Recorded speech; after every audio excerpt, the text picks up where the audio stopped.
Ce dimanche 5 mars dans l'Hexagone on célèbre la fête des grands-mères.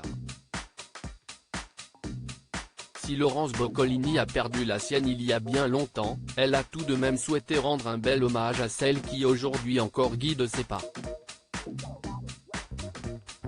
Laurence Boccolini n'est pas seulement la terrible animatrice à la cinglante répartie qui terrorisa autrefois les candidats du maillon faible. Ceux qui l'aiment et la suivent depuis longtemps savent que ses colères sont justes et que la présentatrice de Tout le monde veut prendre sa place déteste l'injustice et est toujours prête à défendre la veuve et l'orphelin. Pour sa fille Willow si longtemps désirée, elle est la plus douce des mamans.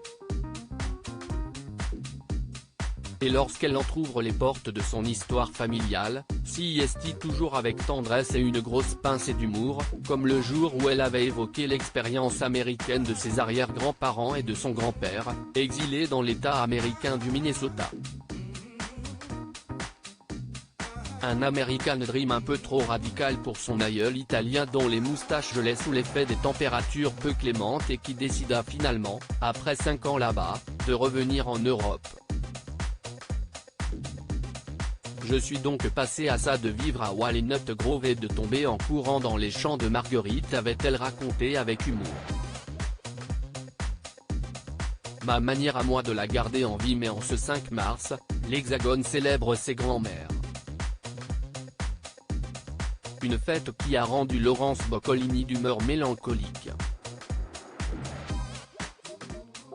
Sur son compte Instagram, l'animatrice récemment endeuillée a pour une fois mis de côté son sens de la répartie, ravageuse, pour évoquer, avec nostalgie, une personne chère à son cœur, et depuis longtemps disparue. Chérissez vos grands-mères tous les jours, même si ce n'est pas leur fête. Serrez-la, dites-lui combien vous l'aimez et combien elle compte dans votre vie.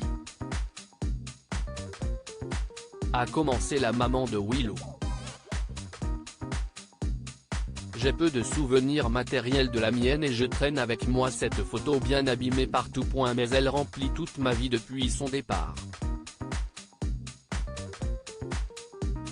Elle s'appelait Vittoria et je l'aimais follement, la photo en est la preuve. J'avais 7 ans lorsque la maladie me l'a prise en quelques mois. Je pense à elle très souvent.